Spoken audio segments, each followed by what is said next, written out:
Hello बच्चों, class 10 की lecture series में आपका स्वागत है। आज की इस वीडियो में हम प्रश्नावली 1.1 स्टार्ट करेंगे और इसमें टोटल 7 क्वेश्चन हैं।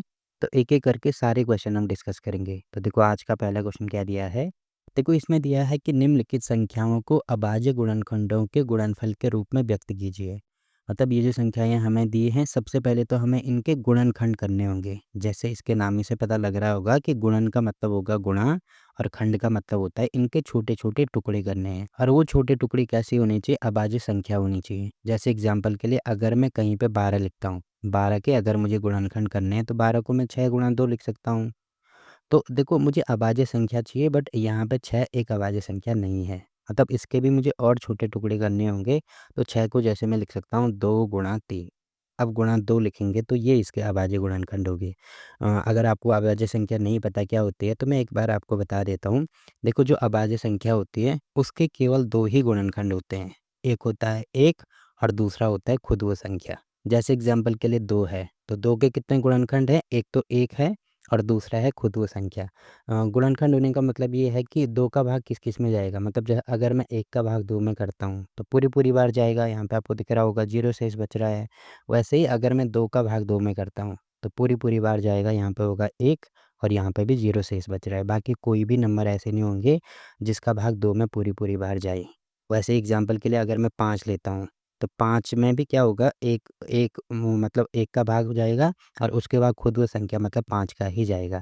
अब जैसे 6 है, तो 6 में किस-किस का भाग जाएगा? 1 का भाग भी पूरी-पूरी बार जाएगा, 2 का भाग भी पूरी-पूरी बार जाएगा और 3 का भाग भी पूरी-पूरी बार जाएगा। तो हम ये कह सकते हैं कि 6 एक अभाज्य संख्या नहीं है, क्योंकि अभाज्य संख्या की डेफ़िनिशन क्या होती है?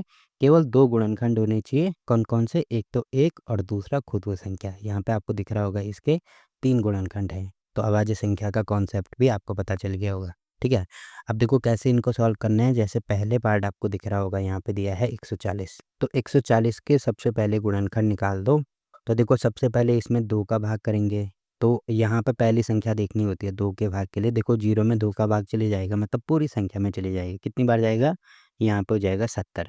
अब देखो अगर आपको इस प्रकार से डायरेक्ट लिखना नहीं आता है तो आप सिंपल सा यहाँ पे ऐसे कर सकते हैं कि 140 में 2 का भाग कर दो। तो कितनी बार जाएगा? यहाँ पे होगा 7 और ये हो जाएगा 14, फिर यहाँ पे 0। अब देखो ये 0 है तो इसको डायरेक्ट यहाँ पे लिख सकते हैं, तो ये 70 हो गया। उसके बाद दोबारा 2 का भाग जाएगा, तो यहाँ पे हो जाएगा 3 और फिर यहाँ से 1 हासिल, तो 10 में से 10 का भाग हो जाएगा 5 बार। वैसे अगर आपको समझ में नहीं आ रहा तो सेम टू सेम ऐसे ही करेंगे। 2 का भाग करना है 70 में, तो 35 आएगा। अब देखो इसमें 2 का भाग नहीं जाएगा, ठीक है? तो 2 के लिए क्या करते हैं? स्टार्टिंग का नंबर देखते हैं। अब 2 के बाद 3 का ट्राई करेंगे तो 3 का जाएगा कि नहीं जाएगा? 3 के लिए क्या नियम है? जैसे ही 35 है तो ये जो संख्या है इनको जोड़ना है। मतलब 3 + 5 करेंगे तो कितना आता है? 8 आएगा। अब देखो अगर इस वाली संख्या में जोड़ के जो संख्या आती है उस संख्या में अगर 3 का भाग पूरी-पूरी बार जाएगा तो इस संख्या में भी जाएगा। देखो ये तो छोटा नंबर है, जैसे कहीं पे बड़ा नंबर होता है 3, 5, 7, 8, 9 होता है। तो उस कंडीशन में क्या करते? पहले इन सबको जोड़ते, उसके बाद चेक करते थे इस संख्या में मतलब 3 का भाग जा रहा है कि नहीं जा रहा है। अगर जाएगा तो वो पूरी संख्या में जाएगा और नहीं जाएगा तो पूरी संख्या में नहीं जाएगा। जैसे यहाँ पे 8 में 3 का भाग नहीं जाता तो 35 में भी नहीं जाएगा। अब 4 का ट्राई करेंगे, तो 3 के बाद 4 नंबर आता है, तो 4 का नियम क्या है? स्टार्टिंग के 2 नंबर देखने होते हैं। तो स्टार्टिंग के 2 नंबर में अगर 4 का भाग जाएगा तो इसमें भी जाएगा। तो देखो 4 का भी नहीं जा रहा है। अब 5 का ट्राई करेंगे तो 5 का भाग इसमें चले जाएगा। 5 का नियम क्या है? स्टार्टिंग में या इकाई के अंक में 0 या 5 होना चाहिए। बस इतना आपको ध्यान रखना है। तो यहाँ पे देखो 5 है, इसका मतलब 5 का भाग इसमें जाएगा, तो यहाँ पे मैं लिख सकता हूँ 7। अब देखो किसी भी संख्या का नहीं जाएगा, केवल 7 का जाएगा, क्योंकि 7 एक अभाज्य संख्या है। तो यहाँ पे हो जाएगा 1। तो जो 140 है इसके मैंने अभाज्य गुणनखंड के कर दिए कितना? एक तो 2 है, फिर दोबारा 2 है, फिर गुणा 5 है और गुणा 7 है। अब देखो 2 गुणा 2 मतलब 2 की घात 2 में लिख सकता हूँ। तो ये हो जाएगा 2 की घात 2 गुणा 5 गुणा 7। तो ये इसके अभाज्य गुणनखंड निकल गए। देखो 2 भी अभाज्य संख्या है, 5 भी अभाज्य संख्या है, 7 भी अभाज्य संख्या है। तो ऐसे हमें इनको सॉल्व करना है, ठीक है? तो पहला पार्ट कंप्लीट होता है। वैसे ही दूसरा पार्ट देखो यहाँ पे हमें इसको निकालना है, तो ये हो जाएगा 156। इसके भी सबसे पहले गुणनखंड निकालना शुरू कर दो। सबसे पहले 2 का भाग इसमें जाएगा, क्योंकि इकाई के अंक में आपको दिख रहा होगा 6 है। तो 6 में 2 का भाग जा रहा है मतलब पूरी संख्या में जाएगा। अब कितनी बार जाएगा? यहाँ पे देखो 15 है तो 7, फिर 1 हासिल तो 16 होगा, तो यहाँ पे हो जाएगा 8। फिर आपको दिख रहा होगा यहाँ पे 8 आ रहा है, तो 8 में 2 का भाग जाएगा तो पूरी संख्या में चले जाएगा, तो यहाँ पे जाएगा 3 बार और ये हो जाएगा यहाँ पे 18, तो ये हो जाएगा 9। अब देखो 9 में 3 का भाग नहीं जाता है, इसका मतलब पूरी संख्या में नहीं जाएगा। अब 2 के बाद 3 का ट्राई करेंगे, तो 3 के लिए मैंने क्या बोला था, इन संख्याओं को जोड़ते हैं, तो 9 और 3 कितना होता है, 12। अब 12 में 3 का भाग पूरी बार जाता है, मतलब इसमें भी जाएगा, तो 3 का भाग करेंगे तो यहाँ पे होगा 1 और 9 में करेंगे यहाँ पे होगा 3। अब देखो 13 एक अभाज्य संख्या है, तो 13 में केवल 13 का ही भाग जा सकता है, तो ये हमने इसके अभाज्य गुणनखंड निकाल दिया। तो 156 को मैं क्या-क्या लिख सकता हूँ, ये लिख सकता हूँ 2 गुणा 2 गुणा 3 गुणा 13। अब 2 गुणा 2 है, इसको लिख सकते हैं 2 की घात 2 गुणा 3 गुणा 13। तो आपको दिख रहा होगा, देखो 2 भी अभाज्य संख्या है, 3 भी और 13 भी, तो ये हमने इसके अभाज्य गुणनखंड निकाल दिए। ठीक, देखो दूसरा पार्ट भी कंप्लीट हो गया। तीसरे पार्ट के लिए यहाँ पे मैं लिख देता हूँ 3, 8, 2 और 5। अब यहाँ पे सबसे पहले 2 का भाग करेंगे। देखो 2 का भाग तो इसमें नहीं जाएगा, क्योंकि इकाई का अंक हमें देखना होता है। तो 5 में 2 का भाग नहीं जाता, मतलब इस वाली संख्या में नहीं जाएगा। अब 3 का ट्राई करेंगे, तो इन सबको जोड़ के देख लो, तो 8 और 3 होता है कि यहाँ पे 11 प्लस 5 और 2 ये हो जाएगा 7। तो ये होगा टोटल 11 और 7 18। देखो 18 में 3 का भाग जाता है, मतलब इस पूरी संख्या में जाएगा। तो 3 का भाग करेंगे तो यहाँ पे 1 बार जाएगा, यहाँ पे 2 बार जाएगा तो 6, फिर 2 शेष बचा तो ये हो जाएगा 22। अब 22 में कितनी बार जाएगा, 7 बार, तो 7 गुणा 3 21 होगा। उसके बाद 1 शेष बचा तो यहाँ पे हो जाएगा 15, तो 15 में कितनी बार जाएगा, 5 बार। ठीक है, अब दोबारा ट्राई करेंगे कि 3 का जाएगा कि नहीं जाएगा, तो इनको जोड़ दो, तो ये हो जाएगा 2 और 3, 3 और 5 और 3 ये होगा 8, और 8 और 7 कितना होता है, ये होता है 15। तो देखो 15 में जाता है, मतलब इस संख्या में भी जाएगा, तो 3 का भाग। अब 12 में करेंगे तो ये हो जाएगा 4, फिर 7 में करेंगे तो 2 बार जाएगा 6 होगा, फिर 1 शेष बचा तो 15 होगा। अब 15 में कितनी बार, दोबारा 5 बार। ठीक है, अब दोबारा 3 का ट्राई करेंगे, तो इनको जोड़ दो, तो 5 और 2 7, 7 और 4 कितना होगा, 11। तो देखो 11 में 3 का भाग नहीं जाएगा, मतलब इस पूरी संख्या में नहीं जाएगा। 3 के बाद 4 का ट्राई करेंगे तो 25 में, मतलब स्टार्टिंग के 2 नंबर देखने होते हैं। जैसे 2 में स्टार्टिंग का 1 नंबर देखना होता है, वैसे 4 में स्टार्टिंग के 2 नंबर देखने होते हैं, वैसे 8 में स्टार्टिंग के 3 नंबर देखने होते हैं। अब 4 में स्टार्टिंग के 2 नंबर देखेंगे, तो इसमें 4 का भाग नहीं जाएगा, मतलब पूरी में नहीं जाएगा। तो 3 का ट्राई कर दिया, 4 का, अब 5 का ट्राई करेंगे।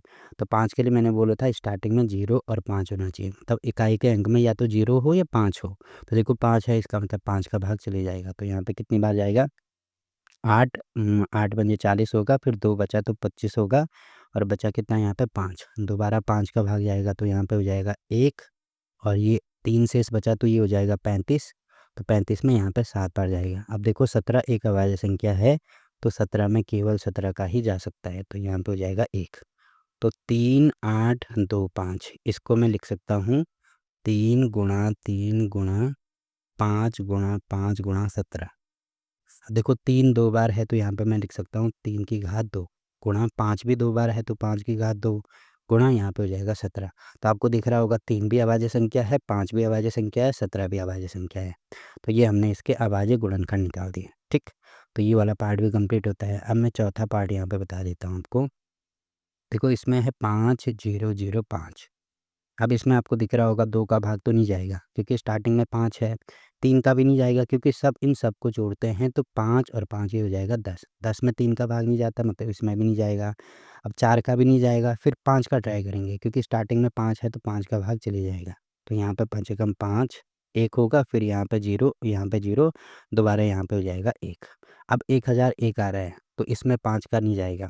फिर 6 का ट्राई करेंगे, अब देखो 2 और 3 का नहीं जा रहा है, तो 6 का भाग की भी नहीं जाएगा। फिर 7 का ट्राई करेंगे, तो 7 का नियम क्या है? 7 का नियम मैं आपको बता देता हूँ। जैसे यहाँ पे 1001 है, तो क्या करना होता है, ये जो इकाई वाला नंबर है, इसको 2 से गुणा करना होता है, ठीक है? इसको 2 से गुणा कर दो तो कितना आएगा? 1 गुणा 2 करेंगे तो 2 आएगा। अब स्टार्टिंग का नंबर हटा दो, तो बचा क्या हमारे पास? 100 बचा। अब 1 गुणा 2 2 आएगा, तो इस पूरे में से 2 घटा दो। अब 100 में से 2 घटाएँगे तो ये आएगा 98। तो देखो पहले कितने नंबर थे? 4 नंबर थे, इसको 2 में कन्वर्ट कर दिया। अब इसमें 7 का भाग करके देख लो, जाएगा कि नहीं जाएगा? देखो 1 होगा, यहाँ पे हो जाएगा 7, फिर कितना बचा? 2 बचा, 28 होगा। देखो इसमें पूरी बार भाग जा रहा है। अब देखो अगर आपको और छोटा इसको करना है, जैसे 98 आया, फिर भी अगर आपको और छोटा करना है तो जैसे तरीका वही बताया मैंने कि इकाई के अंक को 2 से गुणा कर दो। तो 8 को 2 से गुणा करेंगे तो 8 गुणा 2 ये कितना हो जाएगा 16। तो यहाँ पे अब जो अंक बचा, जैसे 9 बचा, इसको 16 से माइनस करेंगे। अब क्योंकि 16 तो बड़ा है ना, तो 16 ऊपर आएगा, 9 नीचे आएगा। तो इसमें से ये घटाएँगे, कितना आ रहा है 7 आ रहा है। तो देखो 7 में 7 का भाग जाएगा। मतलब हर कंडीशन में आपको ये करना है कि पहला जो इकाई का अंक है वो हटाना है, उसको 2 से गुणा करना है, फिर जो भी अंक बचेगा उसमें से माइनस करना है, और लास्ट में ये वाला आ रहा है, मतलब उस संख्या में अगर 7 का भाग जाता है तो इस पूरे में भी जाएगा। अब जैसे 1001 दोबारा मैं बता देता हूँ। सबसे पहले इकाई के अंक को 2 से गुणा कर दो, तो 1 आ रहा है तो 1 गुणा 2 करेंगे। देखो बचेगा क्या, इकाई का अंक तो हमने यहाँ से हटा दिया तो ये आएगा 100। अब 1 गुणा 2 करके 2 आ रहा है तो 100 में से 2 घटा दो, तो ये आएगा 98। फिर इसको और छोटा करना है तो इसको भी, जो इकाई का अंक है इसको 2 से गुणा कर दो, तो 8 गुणा 2 ये आ रहा है 16। बचा क्या 9। अब 2, क्योंकि 9 छोटा, 16 बड़ा है, 9 छोटा है, तो 16 में से 9 घटाएँगे। जैसे यहाँ पे घटाए वैसे ही यहाँ पे घटाएँगे, तो 16 में से 9 घटाएँगे 7 आएगा। ठीक है? अब देखो 7 में 7 का भाग चले जाएगा, मतलब इस पूरी संख्या में चले जाएगा, तो यहाँ पे हो जाएगा 7, तो ये हो जाएगा 7 एकम 7, 3 बचा 30 होगा, और 7 चौको 28, तो 28 होगा, फिर 2 बचेगा 21 होगा, तो 7 ते 21। ठीक है। अब दोबारा इसमें चेक करना है 7 का भाग जाएगा कि नहीं जाएगा, तो 143 लिख दो, इकाई के अंक को 2 से गुणा कर दो, तो 3 गुणा 2 करेंगे तो 6 आएगा, तो 14 माइनस 6 करेंगे जो कि हमारे पास 8 आता है। अब देखो 8 में 7 का भाग नहीं जाता है, इसका मतलब इस वाली संख्या में भी नहीं जाएगा। अब 7 का ट्राई कर दिया, फिर 8 का ट्राई करेंगे, तो 8 के लिए स्टार्टिंग के 3 नंबर देखने होते हैं। देखो 2 का नहीं जाएगा तो 8 का भी नहीं जाएगा, वैसे ही 9 का भी नहीं जाएगा क्योंकि 3 का नहीं जा रहा है। अब 10 का भी नहीं जाएगा क्योंकि 5 का नहीं जा रहा है। अब 11 का ट्राई करेंगे, तो 11 के 2 नियम होते हैं, तो मैं आपको बता देता हूँ। पहले ये सारी चीज़ें मैं यहाँ से मिटा देता हूँ। तो देखो अगर मुझे 11 का ट्राई करना है तो यहाँ पे है 143। तो 2 नियम मैंने आपको बताए। पहला नियम तो ये है कि ये जो इकाई का अंक है इसको 1 से गुणा कर दो। इकाई, जैसे हमने 7 में इकाई के अंक को 2 से गुणा किया था, वैसे 11 में इकाई के अंक को 1 से गुणा करते हैं। तो 3 को अगर मैं 1 से गुणा करता हूँ तो कितना आएगा, 3 आएगा। बाकी जो बचा हुआ नंबर है, देखो यहाँ पे 14 बचा, इसको माइनस कर दो। तो ये जो 3 आया इसको माइनस करेंगे तो 14 में से 3 गया, यहाँ पे आ रहा है 11। अब देखो 11 में 11 का भाग पूरी-पूरी बार जाता है, मतलब इस वाली संख्या में भी जाएगा। एक तरीका तो ये है इसको सॉल्व करने का। दूसरा तरीका ये होता है कि जो सम स्थान है, जैसे ये कौन से स्थान पे आ रहा है, ये पहले स्थान पे आ रहा है, ये दूसरे स्थान पे आ रहा है, ये तीसरे स्थान पे, यहाँ पे कुछ नहीं है तो 0 मान लो, ये चौथे स्थान पे। तो जो सम स्थान है, जैसे सम स्थान क्या है, 2 और 4, तो 2 और 4 के साथ में देखो 2 के साथ में 4 है, और चौथे स्थान पे 0 आ रहा है, तो इन दोनों को जोड़ दो। मतलब जो सम स्थान हैं उनको अलग जोड़ दो, और जो विषम स्थान है उनको अलग जोड़ दो। तो विषम स्थान 1 और 3 है, तो पहले स्थान पे 3 आ रहा है तो यहाँ पे होगा 3, और तीसरे स्थान पे 1 आ रहा है तो यहाँ पे होगा 1। इनको अलग जोड़ दिया, इनको अलग जोड़ दिया, फिर लास्ट में माइनस कर दो। तो देखो यहाँ से 4 आ रहा है, और यहाँ से 3 प्लस 1 ही आ रहा है 4, तो 0 आ रहा है। अब 0 आने का मतलब इसमें 11 का भाग पूरी-पूरी बार जाएगा। जैसे 0 आए, 11 आए, 22 आए, तो उसमें 11 का भाग जाता है, मतलब इस वाली संख्या में भी जाएगा। ठीक है? तो ये चीज़ें आपको ध्यान रखनी है। बाकी आगे और ज़्यादा नंबर होंगे तो और आगे ज़्यादा करते जाएँगे। तो फिलहाल जैसे-जैसे संख्याएँ आती जाएँगी, वैसे-वैसे इनके नियम भी मैं आपको बताते जाऊँगा। तो देखो 11 में इसका भाग चले जाएगा कितनी बार, 11 कम 11, फिर कितना बचा, 3 बचा, और यहाँ पे 33 होगा, तो 11 तिया 33। अब देखो 13 आया, 13 एक अभाज्य संख्या है, तो यहाँ पे 13 का ही भाग जा सकता है, तो ये हो जाएगा 1। तो मैं 5005 को क्या-क्या लिख सकता हूँ, एक तो लिख सकता हूँ 7, पहले आएगा 5 गुणा, उसके बाद 7 गुणा 11 गुणा 13। तो ये हमने इसके अभाज्य गुणनखंड निकाल दिए। देखो 5 अभाज्य, 7 अभाज्य, 11 अभाज्य, 13 अभाज्य। तो ये वाला क्वेश्चन भी यहाँ पे कंप्लीट होता है। अब देखो लास्ट पार्ट क्या दिया है इसमें, यहाँ पे मैं लिख देता हूँ 7429। सबसे पहले इसमें 2 का ट्राई करेंगे, तो 2 का भाग तो नहीं जाएगा इसमें, क्योंकि स्टार्टिंग में 9 आ रहा है, तो 9 में नहीं जा रहा है, मतलब इस पूरी संख्या में नहीं जाएगा। फिर 3 का ट्राई करेंगे, तो पहले इन अंकों को जोड़ दो, तो 7 और 4 ये होगा 11, 12 13, और 13 और 9 होगा 22। अब 22 में 3 का भाग नहीं जाएगा, मतलब इस वाली संख्या में भी नहीं जाएगा। फिर 4 का भी नहीं जाएगा, 5 का भी नहीं जाएगा, क्योंकि स्टार्टिंग में 5 के लिए या तो 0 होना चाहिए या 5 होना चाहिए। 6 का भी नहीं जाएगा क्योंकि 2 और 3 का नहीं जा रहा है। अब 7 का ट्राई करेंगे, तो 7 के लिए मैंने क्या बोला था, इकाई के अंक को 2 से गुणा करना है। तो ठीक है, इसको 2 से गुणा कर दो, तो यहाँ पे कितना हो जाएगा, ये 9 गुणा 2, ये हो जाएगा 18। अब माइनस करेंगे तो 12 में से 8 गया, ये होगा 4, 3 में से 1 गया 2, फिर ये होगा 7। अब देखो नंबर अभी भी बड़ा लग रहा है, तो दोबारा इकाई के अंक को 2 से गुणा कर दो, तो 4 गुणा 2 ये हो जाएगा 8। फिर माइनस करेंगे तो यहाँ पे 12 में से 8 गया 4 और यहाँ पे हो जाएगा हमारे पास 6। अब देखो 64 में 7 का भाग नहीं जाता है, तो इस वाली संख्या में भी नहीं जाएगा। फिर 7 के बाद आता है 8, 8 का नहीं जाएगा क्योंकि 2 का नहीं जा रहा है। फिर 9, 9 का नहीं जाएगा क्योंकि 3 का नहीं जा रहा है। फिर 10, 10 का भी नहीं जाएगा क्योंकि 5 का नहीं जा रहा है। फिर अब ट्राई करेंगे 11 का, तो 11 के लिए मैंने क्या बोला था स्टार्टिंग में क्या देखना होता है, ये जो इकाई का अंक है उसको 1 से गुणा करना होता है। अब देखो किसी को मैं 2 से गुणा कर रहा हूँ, किसी को 1 से गुणा कर रहा हूँ, तो इसका मैं कॉन्सेप्ट बता देता हूँ आपको। जैसे सबसे पहले 7 का बताया था, उसके बाद 11, उसके बाद अभाज्य संख्याएँ लेनी है 7, 11, 13, उसके बाद 17, उसके बाद 19, उसके बाद 23। फिलहाल इतने तक ही हम इसको सीमित रखते हैं। तो हमें इनको मतलब इसका जो मल्टीपल है या इसके पहाड़े में जो-जो भी नंबर आते हैं वो देखना है कि 10, 20, 30, 40 इनके करीब होना चाहिए। मतलब ऐसे लिख सकते हैं 4n +-1 होना चाहिए, मतलब लास्ट में 1 आना चाहिए। अब ये कैसे मैं आपको बता देता हूँ। जैसे 7 को मैं लिख सकता हूँ 7 गुणा 3, तो 7 गुणा 3 कितना होता है 21 होता है। अब ये जो 21 है इसको मैं लिख सकता हूँ 20 धन 1। तो आपको दिख रहा होगा ये किस में तोड़ दिया मैंने, 20 के पहाड़े में तोड़ दिया और साथ में +1। देखो हर कंडीशन में या तो +1 होना चाहिए या -1 होना चाहिए।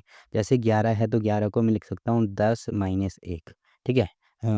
हाँ 10 - 1 नहीं सॉरी 10 + 1 तो 11 हो जाएगा। जैसे 13 है तो इसको लिख सकता हूँ 3 गुणा 13 जो कि होता है 39। अब ये जो 39 है इसको मैं लिख सकता हूँ 40 - 1। तो देखो मैं किस में तोड़ रहा हूँ 10, 20, 30, 40 इस प्रकार से तोड़ रहा हूँ और साथ में या तो +1 होना चाहिए या -1 होना चाहिए। ये आपको ध्यान रखना है। जैसे 17 होता है तो 17 गुणा 3 करेंगे तो ये होता है 51।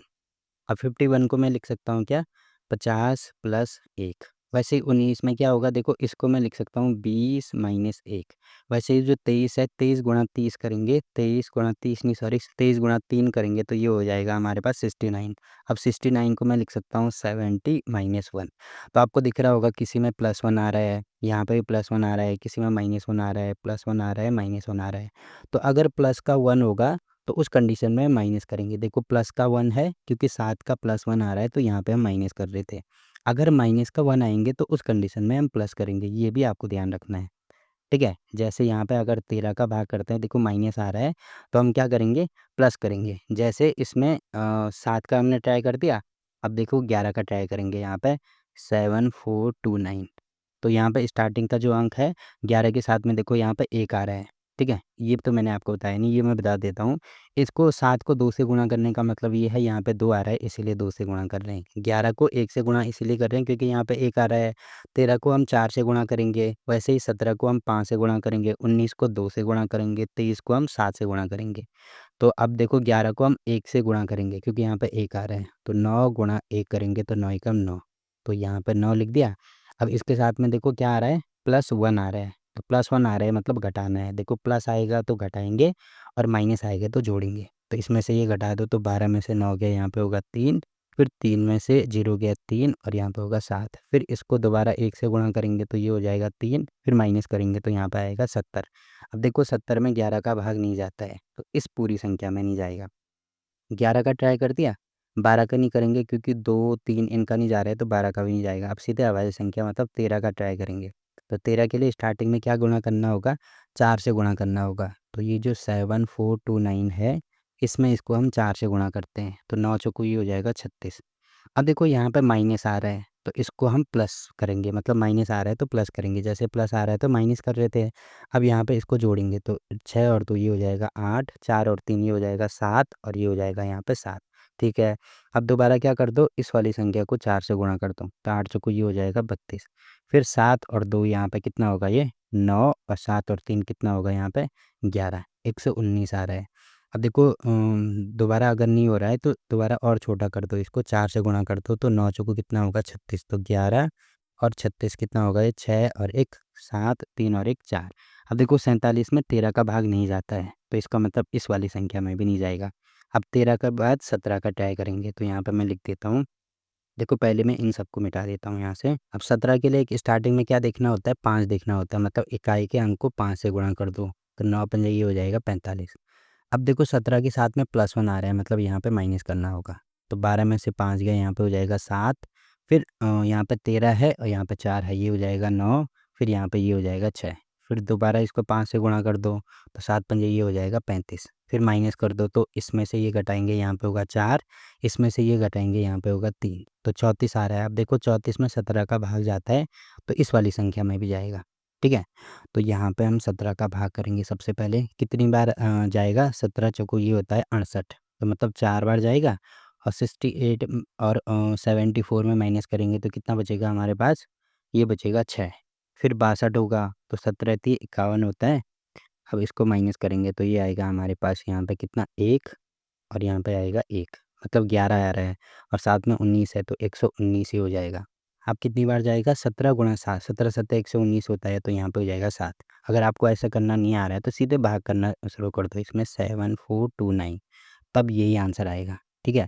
अब दोबारा ट्राई करेंगे कि इसमें 17 का भाग जाता है कि नहीं जाता है, तो 4 3 7, देखो 17 के लिए स्टार्टिंग में 5 देखना होता है, मतलब इसको 5 से गुणा करेंगे तो 7 पंजे 35, अब क्योंकि प्लस है तो माइनस करेंगे, तो 13 में से 5 माइनस करेंगे तो ये हो जाएगा हमारे पास, 13 में से 5 माइनस करेंगे तो 8, फिर यहाँ पे 3 है, यहाँ पे ये है तो ये हो जाएगा 0। तो अब देखो 8 आ रहा है तो 17 का भाग 8 में नहीं जाता है, मतलब इसमें भी नहीं जाएगा। अब 17 के बाद ट्राई करेंगे 19 का, 19 के लिए क्या देखना होता है, स्टार्टिंग में ये नंबर मतलब 2 से गुणा करेंगे, तो यहाँ पे मैं लिख देता हूँ 4 3 7, इसको 2 से गुणा कर दो तो 7 गुणा 2 ये हो जाएगा 14। अब आपको दिख रहा होगा यहाँ पे माइनस है, इसका मतलब मुझे इसको प्लस करना पड़ेगा, तो 4 और 3 ये हो जाएगा 7 और 4 और 1 हो जाएगा 5।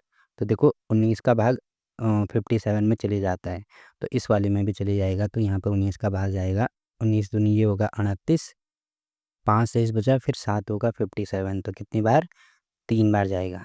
अब आपको दिख रहा होगा 23 आ गया, अब 23 एक अभाज्य संख्या है तो यहाँ पे 23 लिख देंगे तो ये हो जाएगा 1, तो ये वाला हमारा उत्तर हो जाएगा जो 7429 है, इसको मैं लिख सकता हूँ 17 × 19 × 23, ठीक है। तो बस यही हमारे अभाज्य गुणनखंड हो गए।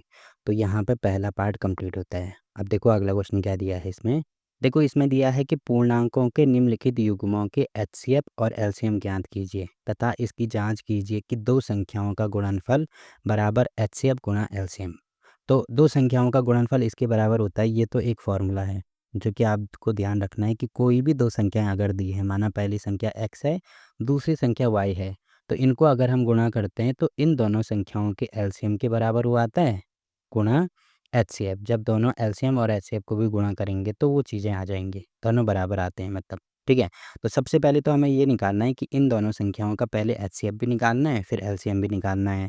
तो कैसे निकालेंगे, अभाज्य गुणनखंड विधि के द्वारा निकाल सकते हैं। जो 26 है पहले इसके फैक्टर कर दो, तो यहाँ पे मैं इसको लिख सकता हूँ, देखो 2 का भाग जाएगा, यहाँ पे होगा 13, फिर 13 अभाज्य संख्या है तो 13 का भाग एक बार जाएगा। फिर जो 91 है उसमें पहले किसका भाग जाएगा, देखो इसमें 2 का तो नहीं जाएगा क्योंकि 1 आ रहा है, 3 का भी नहीं जा रहा है क्योंकि इनको जोड़ेंगे 10 आ रहा है, अब 4 का भी नहीं जाएगा, 5 का भी नहीं जाएगा, फिर 6 का ट्राई करेंगे, 6 का भी नहीं जाएगा, फिर 7 का ट्राई करेंगे। तो 7 के लिए क्या होगा, स्टार्टिंग के इसको 2 से गुणा कर दो तो ये हो जाएगा 9 और 2 से गुणा करेंगे 7, देखो 7 का चले जाएगा इसमें, तो 7 का भाग कितनी बार जाएगा, यहाँ पे होगा 1, फिर 2 बचा और यहाँ पे होगा 7 21, फिर अब 13 का ही जाएगा तो यहाँ पे हो जाएगा 1।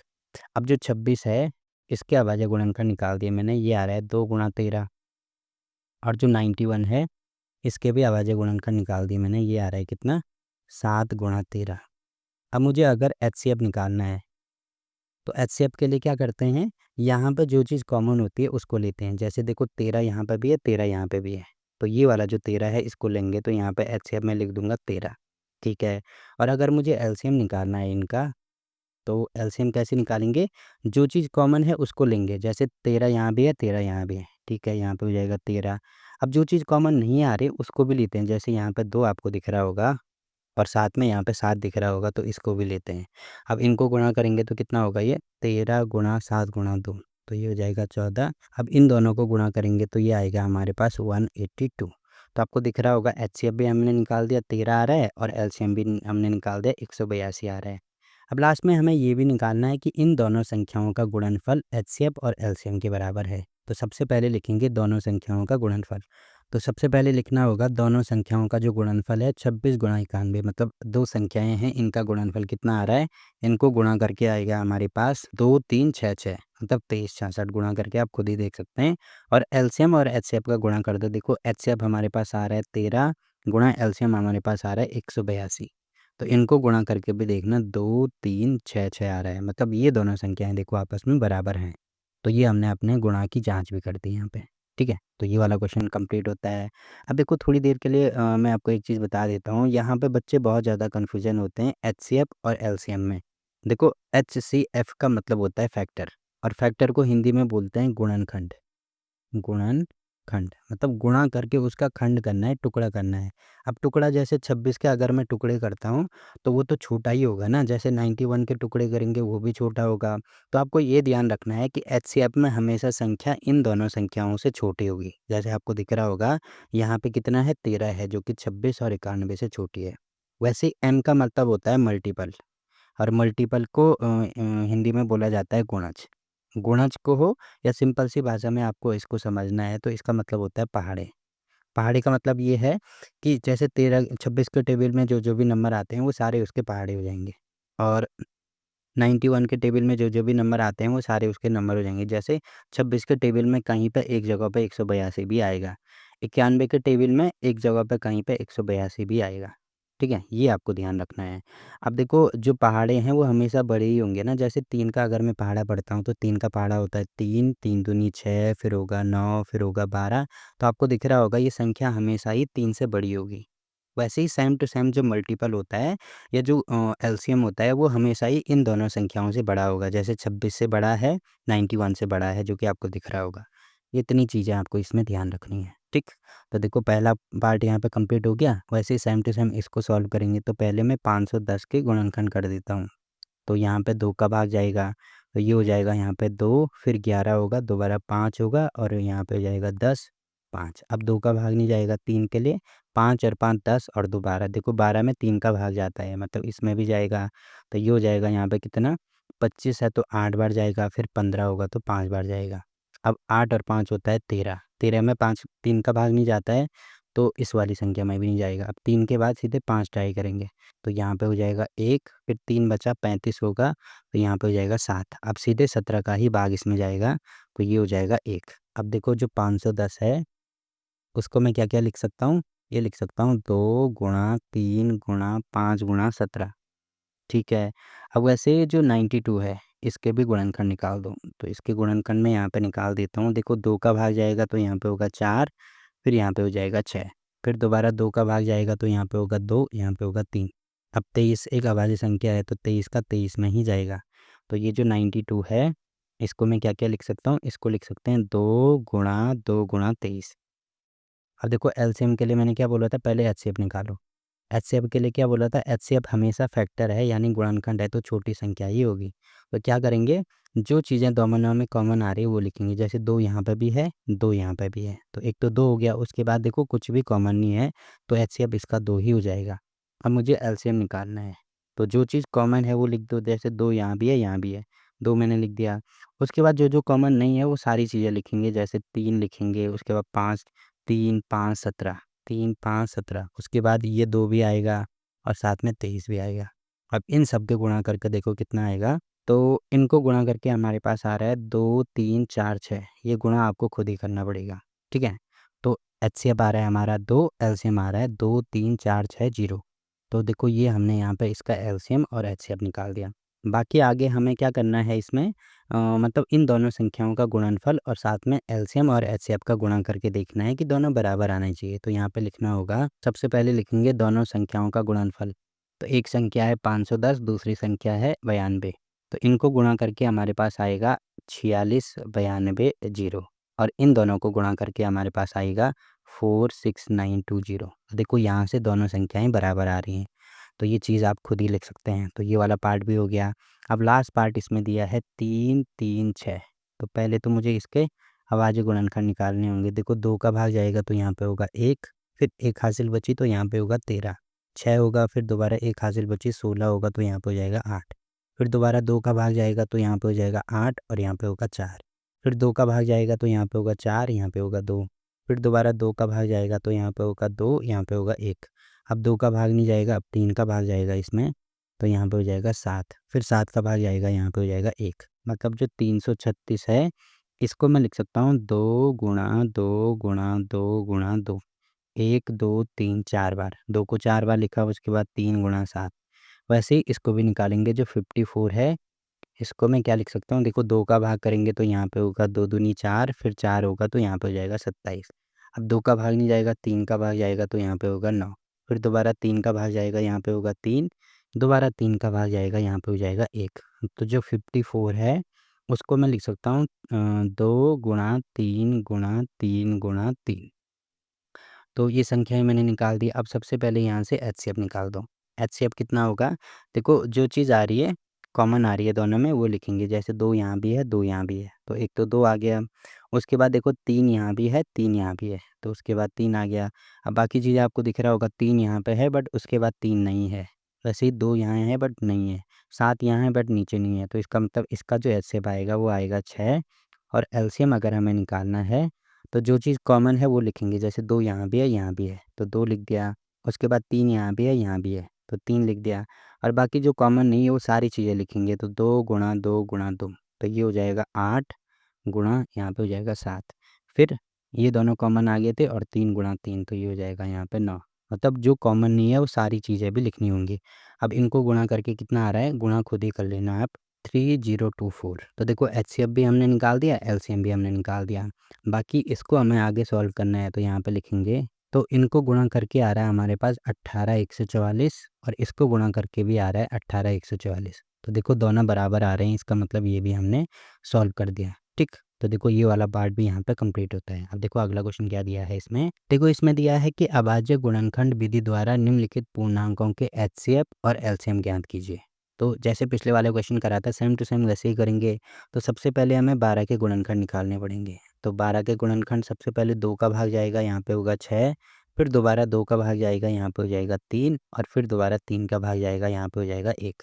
तो 12 के गुणनखंड निकाल दिए। वैसे ही 15 के भी गुणनखंड निकाल दो। तो ये हो जाएगा यहाँ पे 2 का भाग नहीं जाएगा, 3 का जाएगा, तो यहाँ पे होगा 5, फिर 5 का जाएगा, यहाँ पे होगा 1। फिर 21 के गुणनखंड निकाल दो, तो यहाँ पे हो जाएगा 3, तो ये हो जाएगा 7, फिर 7 का जाएगा, यहाँ पे हो जाएगा 1। ठीक है।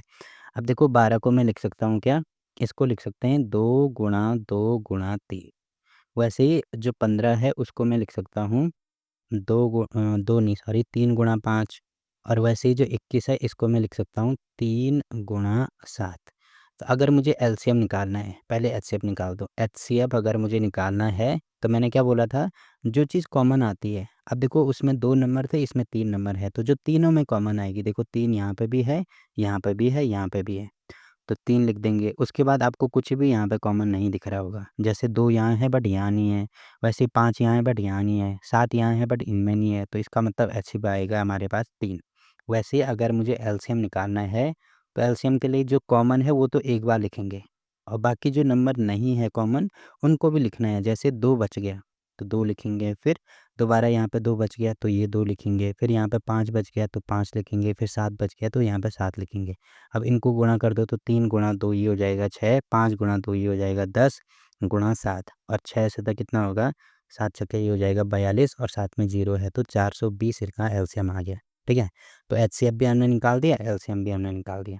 अब देखो एलसीएम निकालने का एक और तरीका है, आप कैसे कर सकते हैं, इन तीनों को साथ में भी लिख सकते हैं। जैसे मैंने लिख दिया 12, 15 और 21। अब सबसे पहले क्या करेंगे, इसमें 2 का भाग करेंगे। ठीक है, तो 2 का भाग देखो खाली इसी में जा रहा है, तो यहाँ पे हो जाएगा ये 6, इसमें नहीं जा रहा है तो ये चीज़ वही उतारेंगे, इसमें भी नहीं जा रहा है तो यहाँ पे 21 ही लिखेंगे। फिर दोबारा 2 का भाग जाएगा, तो इसमें जाएगा तो ये हो जाएगा 3, इसमें नहीं जा रहा है तो ये होगा 15, इसमें भी नहीं जा रहा है, ये होगा 21। ठीक है, उसके बाद 2 का भाग इनमें नहीं जा रहा है, अब 3 का भाग जाएगा तो यहाँ पे होगा 1, यहाँ पे देखो 15 है तो यहाँ पे हो जाएगा 5, यहाँ पे 21 है तो यहाँ पे हो जाएगा 7। अब दोबारा देखो 3 का भाग तो नहीं जाएगा इसमें, अब 5 का भाग जाएगा तो यहाँ पे देखो 1 है तो 1 ही आएगा, फिर 5 का इसमें जाएगा, यहाँ पे 1, इसमें नहीं जाएगा तो यहाँ पे 7, ऐसे उतारेंगे। उसके बाद लास्ट में देखो 7 का भाग जाएगा तो यहाँ पे 1, यहाँ पे 1, यहाँ पे 1। तो भाग हमें तब तक करते जाने हैं जब तक लास्ट में हमें 1-1 नहीं मिल जाता। अब देखो इनका एलसीएम हम निकालेंगे, ये वाला हो जाएगा, तो यहाँ पर लास्ट में ये चीज़ लिखेंगे, एलसीएम बराबर होगा 2 गुणा 2 गुणा 3 गुणा 5 गुणा 7। बस इनका गुणा कर दो तो कितना हो रहा है ये 2 दूनी 4 गुणा 5 से ये हो जाएगा 15 गुणा 7। तो अब इनका गुणा करके देख लेना एक बार, तो गुणा करके हमारे पास 420 ही आएगा। ठीक। अब देखो जैसे दूसरा पार्ट आपको दिख रहा होगा जो 17, 23 और 29 है। तो ये तो अभाज्य संख्याएँ हैं, तो 17 को मैं क्या लिख सकता हूँ, इसको लिख सकता हूँ 1 गुणा 17। वैसे ही जो 23 है ये भी अभाज्य संख्या है, तो इसको मैं लिख सकता हूँ 1 गुणा 23। और जो 29 है ये भी एक अभाज्य संख्या है, तो इसको लिख सकता हूँ मैं 1 गुणा 29। तो अब अगर मुझे इनका एचसीएफ निकालना है तो जो तीनों में कॉमन है, देखो एक तीनों में कॉमन है तो एचसीएफ आएगा 1। और एलसीएम के लिए क्या करेंगे हम, जो तीनों में कॉमन है, एक कॉमन है और साथ में जो कॉमन नहीं है उसको भी लिखते हैं। जैसे यहाँ पे 17 तो 17 गुणा यहाँ पे 23 तो 23, यहाँ पे 29 तो 29। तो इन तीनों को गुणा करेंगे तो कितना आएगा हमारे पास, गुणा करके आप खुद ही देख सकते हैं 11, 33, 9 आएगा। तो एलसीएम हमने निकाल दिया 1 है और एलसीएम हमने निकाल दिया 1, एचसीएफ निकाल दिया 1 है, एलसीएम निकाल दिया ये वाला है। ठीक। तो ये वाला पार्ट भी कंप्लीट हो गया। अब देखो लास्ट पार्ट इसमें दिया है, सबसे पहले 8 के गुणनखंड करने पड़ेंगे। तो यहाँ पे 2 का भाग जाएगा, ये होगा 4, फिर दोबारा 2 का भाग जाएगा, यहाँ पे होगा 2, फिर 2 का भाग जाएगा, यहाँ पे होगा 1। वैसे ही 9 के निकालेंगे तो 9 का हो जाएगा हमारे पास, 3 का भाग जाएगा यहाँ पे 3, दोबारा 3 का भाग जाएगा, यहाँ पे होगा 1। फिर 25 के निकालेंगे तो यहाँ पे हो जाएगा 5 का, तो ये होगा 5, फिर दोबारा 5 का, यहाँ पे होगा 1। तो 8 को मैं क्या लिख सकता हूँ, 2 गुणा 2 गुणा 2। ठीक है। वैसे ही 9 को मैं क्या लिख सकता हूँ, 3 गुणा 3। वैसे ही जो 25 है इसको मैं क्या लिख सकता हूँ, इसको लिख सकता हूँ 5 गुणा 5। अब देखो यहाँ पे अभी आपको दिख रहा होगा कुछ भी कॉमन नहीं आ रहे हैं, तो इन सबको 1 से गुणा कर दो। तो अगर मैं एचसीएफ निकालता हूँ तो एचसीएफ आपको दिख रहा होगा 1 आ रहा है। और एलसीएम अगर मैं इसका निकालता हूँ तो एलसीएम कितना आएगा, देखो सबसे पहले जो चीज़ कॉमन है ये आपको थोड़ा सा ध्यान देना पड़ेगा इसमें। जैसे कॉमन ये पहले तो ये देखना है जो तीनों में कॉमन है, तो एक कॉमन है तो 1 लिख देंगे गुणा। उसके बाद ये देखना है कि जो 2 में कॉमन है, देखो यहाँ पे आपको दिख रहा होगा 2, हाँ 2 कहीं पे भी मतलब कॉमन नहीं आ रहा है। जैसे यहाँ पे 2 यहाँ पे है बट यहाँ पे नहीं है। अगर यहाँ पे 1 2 होता तो जो 2 में कॉमन होता उसको भी हम एक ही बार लेते, ये भी आपको ध्यान रखना है। ठीक है। अब देखो कुछ भी कॉमन नहीं है तो सारे नंबर हमें लिखने पड़ेंगे, तो ये टोटल हो जाएगा 8, फिर ये टोटल हो जाएगा 9 और ये टोटल हो जाएगा 25। अब इन सबको गुणा करके कितना आ रहा है हमारे पास, तो ये आएगा 1800 के बराबर। तो यहाँ पे देखो तीसरा पार्ट भी इसका कंप्लीट होता है। अब देखो अगला क्वेश्चन क्या दिया है इसमें, देखो इसमें दिया है कि एचसीएफ मतलब ये जो दो संख्याएं हमें दी हैं इनका एचसीएफ हमें दिया है कितना है, 9 के बराबर है। और इन दोनों का हमें एलसीएम निकालना है और हमें पता है कि दो संख्याओं का जो गुणनफल होता है वो उनके एलसीएम और एचसीएफ के बराबर होता है। तो यहाँ पे लिखेंगे दो संख्याओं का गुणनफल एलसीएम और एचसीएफ के बराबर होगा। तो इसमें से देखो पहली संख्या है हमारे पास 306, मतलब 306 गुणा दूसरी संख्या है 657। इसकी वैल्यू हो जाएगी एलसीएम हमें निकालना है तो यहाँ पे हो जाएगा एलसीएम गुणा एचसीएफ हमें दिया है 9 है तो यहाँ पे हो जाएगा 9। अब देखो एलसीएम निकालना है तो 9 को इधर लेके आएंगे तो यहाँ पे मैं लिख सकता हूँ एलसीएम बराबर हो जाएगा 306 गुणा 657 और बटे में यहाँ पे होगा 9। अब 9 से इसको काटेंगे तो क्योंकि भाग चले जाएगा, 6 और 3 9 होता है, तो ये हो जाएगा कितना, यहाँ पे भाग करेंगे तो ये हो जाएगा हमारे पास 9 3 27 3 और 3 बचेगा तो 9 चौको 36, तो 34 गुणा 657 ये आ रहा है। बाकी इसको और आगे सॉल्व करेंगे तो ये आएगा 2 2 3 3 8। इसको आप गुणा खुद ही कर सकते हैं, तो ये हमारा एलसीएम आ गया। तो बस ये वाला क्वेश्चन भी यहाँ पे कंप्लीट होता है। अब देखो अगला क्वेश्चन क्या दिया है इसमें, देखो इसमें दिया है कि जांच कीजिए कि क्या किसी प्राकृतिक संख्या n के लिए संख्या 6 की घात n अंक 0 पर समाप्त हो सकती है कि नहीं हो सकती है।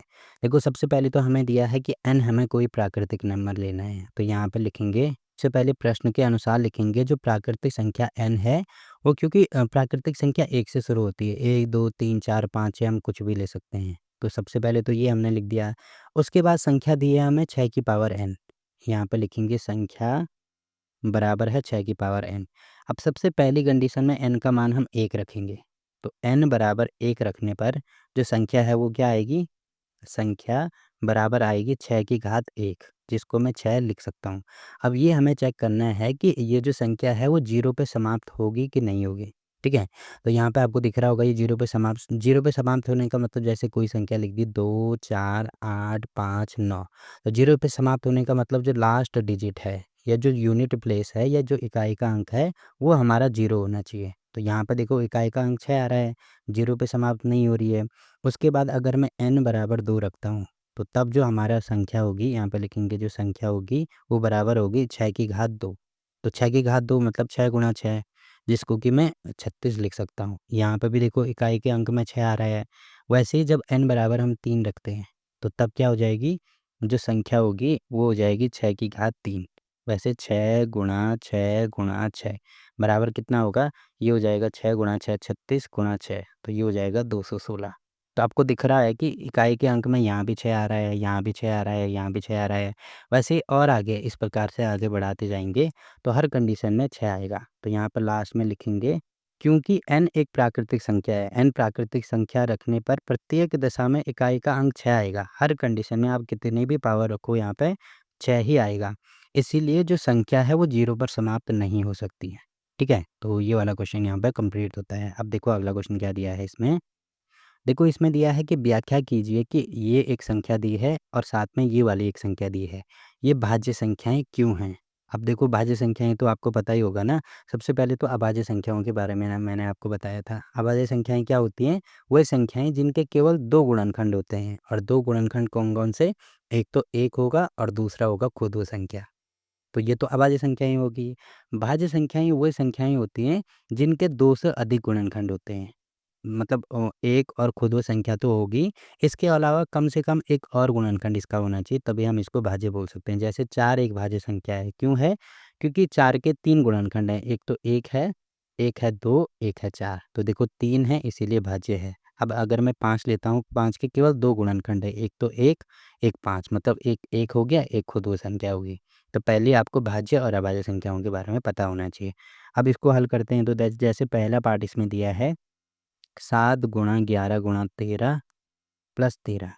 अब यहाँ पे क्या करेंगे इसको, आपको दिख रहा होगा 13 यहाँ भी है, यहाँ भी है। तो 13 अगर मैं यहाँ से कॉमन निकालता हूँ तो यहाँ पे बचेगा 7 गुणा 11 और प्लस में यहाँ पे कुछ नहीं बचेगा तो 1 होगा। अब इसको गुणा करेंगे तो ये हो जाएगा 13, 11 गुणा 7 ये हो जाएगा 77 प्लस यहाँ पे हो जाएगा 1। तो ठीक है, अब जो 13 है इसको मैं क्या लिख सकता हूँ 77 प्लस 1 ये हो जाएगा हमारा 78। तो आपको दिख रहा होगा ये वाली जो संख्या है इसके 2 गुणनखंड तो आ ही रहे हैं। साथ में अगर मैं इसको 1 से गुणा कर दूँ तब भी कोई फ़र्क नहीं पड़ेगा। जैसे अगर मैंने कहीं पे 12 लिख दिया ना, तो 12 एक भाज्य संख्या है। क्यों है? क्योंकि 12 के 2 गुणा 3 ये और गुणा 2 मतलब इसके 2 से ज़्यादा गुणनखंड आ रहे हैं। एक तो 1 आ रहा है, एक 2 आ रहा है, एक 3 आ रहा है, एक 4 आएगा, एक 6 आएगा। तो यहाँ पे आपको दिख रहा होगा कि ये इस संख्या को पूरा गुणा करेंगे तो एक गुणनखंड ये हो गया, दूसरा गुणनखंड ये हो गया, तीसरा गुणनखंड ये हो गया। तो यहाँ पे लिखेंगे क्या ये वाली संख्या के 2 से अधिक गुणनखंड हैं इसीलिए यह एक भाज्य संख्या होगी। ठीक? तो ये वाला क्वेश्चन भी हो गया। देखो अगर आपको ऐसे समझ में नहीं आ रहा है तो जैसे एग्ज़ाम्पल के लिए अगर कहीं 30 है, तो 30 के अगर मैं गुणनखंड निकालूँगा, देखो 30 को मैं लिख सकता हूँ 2 गुणा 5 गुणा 3। तो यहाँ पे आपको दिख रहा होगा कितने गुणनखंड? 3 अभाज्य गुणनखंड हो गए। वैसे ही सेम टू सेम इसके 1, 2, 3 कम से कम 3 अलग-अलग गुणनखंड तो हो ही रहे हैं ना, मतलब जैसे ये अलग संख्या है, ये अलग संख्या है, ये अलग संख्या है। वैसे ही 13 अलग संख्या है, 78 अलग संख्या है, 1 अलग संख्या है।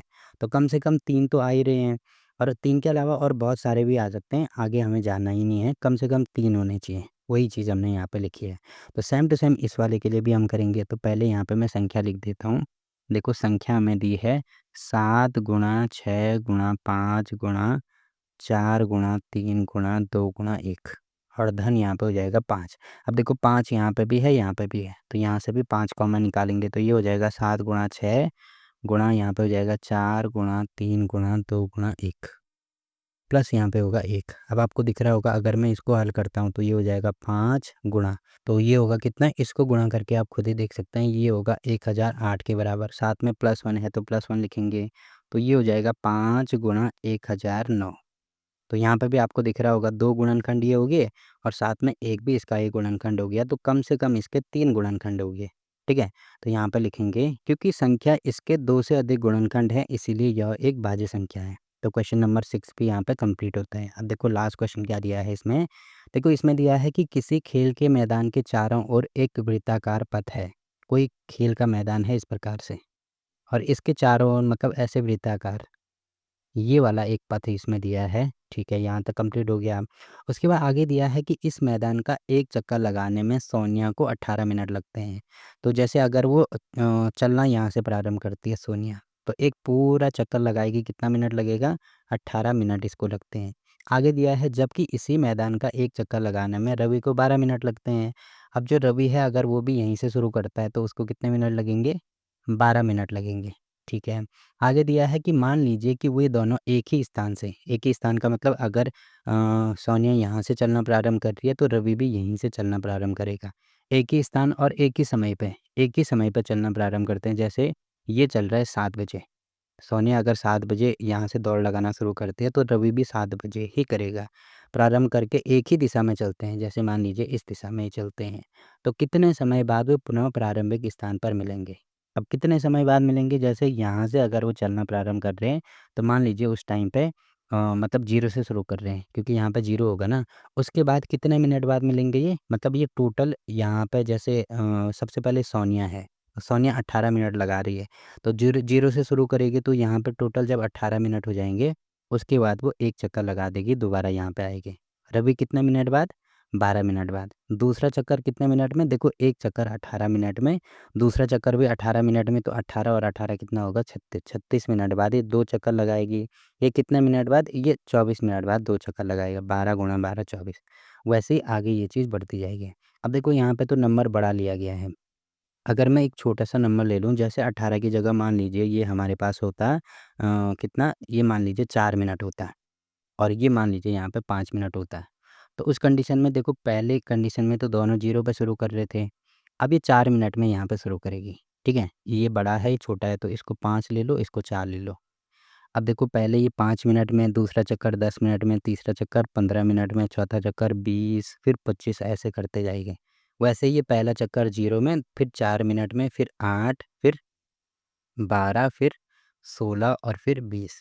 तो आपको दिख रहा होगा कि कब वो आपस में मिल रहे हैं। मिलने का मतलब ये है कि एक ही स्थान पे आ रहे हैं। देखो सबसे पहले तो 0 पे एक स्थान पे आ रहे थे, क्योंकि ये दोनों संख्याएँ बराबर हैं, इसीलिए वो एक स्थान पे आ रहे हैं। अब कब आ रहे हैं? देखो यहाँ पे भी 20 है, यहाँ पे भी 20 है। तो इसका मतलब 20 मिनट बाद वो दोनों एक ही स्थान पे आएँगे। ठीक है? एक तरीका तो ये है इसको सॉल्व करने का। दूसरा तरीका ये होता है कि अगर मैं 5 और 4 का एलसीएम लेता हूँ तो 5 और 4 का एलसीएम कितना आएगा? 5 गुणा 4 करेंगे तो ये आएगा किसके बराबर? 20 के बराबर। दूसरा तरीका हम इसको एलसीएम के द्वारा भी सॉल्व कर सकते हैं। तो हम क्या करना होगा, सेम टू सेम 18 और 12 का हमें एलसीएम निकालना होगा। सिंपल सा बोलने का मतलब ये है। ये केवल मैंने आपको समझाने के लिए बोला है। तो यहाँ पे इसका एलसीएम ले लेंगे। तो देखो जो 18 है, सबसे पहले इसके गुणनखंड कर दो तो यहाँ पे हो जाएगा 2, फिर होगा 9, फिर 2 3 का भाग जाएगा तो यहाँ पे होगा 3, दोबारा 3 का भाग जाएगा, यहाँ पे होगा 1, ठीक है। फिर 12 के भी एलसीएम निकालेंगे तो यहाँ पे कितना होगा? 2 का भाग जाएगा तो यहाँ पे होगा 6, फिर 2 का भाग जाएगा, यहाँ पे होगा 3, फिर दोबारा 3 का भाग जाएगा, यहाँ पे होगा 1। अब जो 18 है उसको मैं क्या लिख सकता हूँ? 2 गुणा 3 गुणा 3। वैसे ही जो 12 है उसको मैं क्या लिख सकता हूँ? 2 गुणा 2 गुणा 3। अब अगर मैं इनका एलसीएम निकालता हूँ तो एलसीएम कितना आएगा हमारे पास? देखो एलसीएम के लिए क्या करते हैं, सबसे पहले जो चीज़ यहाँ पे दी है, जो नंबर दोनों में कॉमन है वो लेते ही लेते हैं। यहाँ पे 2 है, यहाँ पे भी 2 है, ठीक है। उसके बाद यहाँ पे 3 है, यहाँ पे भी 3 है। उसके बाद जो चीज़ कॉमन नहीं होती है वो भी लेना होता है। देखो 3 कॉमन नहीं है और 2 बच गया, तो इन मतलब इन दोनों को भी लेंगे। उसके बाद इनको गुणा कर दो, 3 गुणा ये होएगा 6, 3 गुणा ये होगा 6, तो 6 गुणा 6 ये हो जाएगा 36 मिनट। तो लास्ट में ये चीज़ लिखनी भी होगी कि 36 मिनट के बाद वो पुनः आपस में मिलेंगे। तो देखो ये वाला क्वेश्चन भी यहाँ पे कंप्लीट होता है। आपको लिखना कैसे है, आप स्टार्टिंग में ये भी लिख सकते हैं। देखो सबसे पहले आप स्टार्टिंग में ये लिखेंगे कि एक चक्कर लगाने में सोनिया द्वारा लिया गया समय 18 मिनट है और एक चक्कर लगाने में रवि द्वारा लिया गया समय 12 मिनट है। उसके बाद यहाँ पे इस प्रकार से लिख देना आप पूरा, तो हमारा आंसर निकल आएगा। तो यहाँ पे प्रश्नावली 1.1 कंप्लीट होती है। अब देखो इस प्रश्नावली के किसी भी क्वेश्चन में अगर आपको फिर भी कोई डाउट रहता है तो आप कमेंट करके पूछ सकते हैं, ठीक है। तो फिलहाल के लिए इस वीडियो में इतना ही। वीडियो अच्छा लगा तो वीडियो को लाइक कीजिए, शेयर कीजिए अपने दोस्तों के साथ और चैनल को सब्सक्राइब करना ना भूलें। तो मिलते हैं आपसे एक और नई वीडियो में, तब तक के लिए बाय बाय।